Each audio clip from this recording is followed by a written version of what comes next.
Söymey durup söyledim diyeceğim. Bu yürekni sınap bakacağım. Vapası yok aşık bulacağım.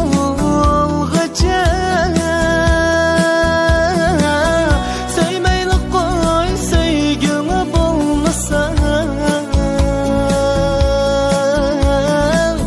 Söymeyli koy söygümü bulmasa. Köken belki pelekke yeter. Yirak kesen menindin eğer. Hiç bulmasa azabım tüger. Ayrılıp ket gönlünü bulmasa. Ayrılıp ket gönlünü bulmasa. Söymeyli koy söygümü bulmasa. Köymeyli koy köygümü bulmasa. Vapası yok aşık bulguca. Ayrılıp ketmeyli bulmasa.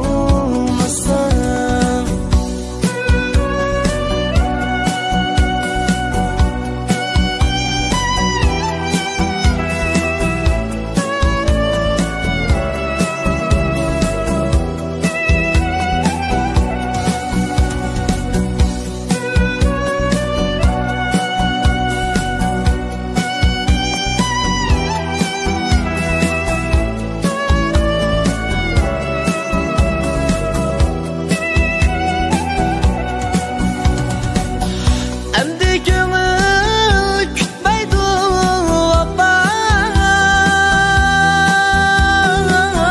Senin için kılmaydı nava. Özgelerini taparsan yana.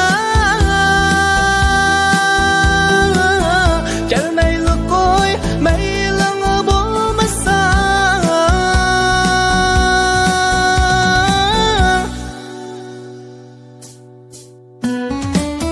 Dertli yürek külüp mu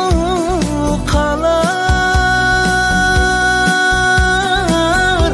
Davasını dipip mu kalar? Senden yaxşısı suyup mu kalar? Ben kütmeymen kelgini bulmasa. Men kütmeymen kelligini bulmasa. Söymeyli koy söygümü bulmasa. Köymeyli koy köygümü bulmasa. Vapası yok aşık bulguca. Ayrılıp ketmeyli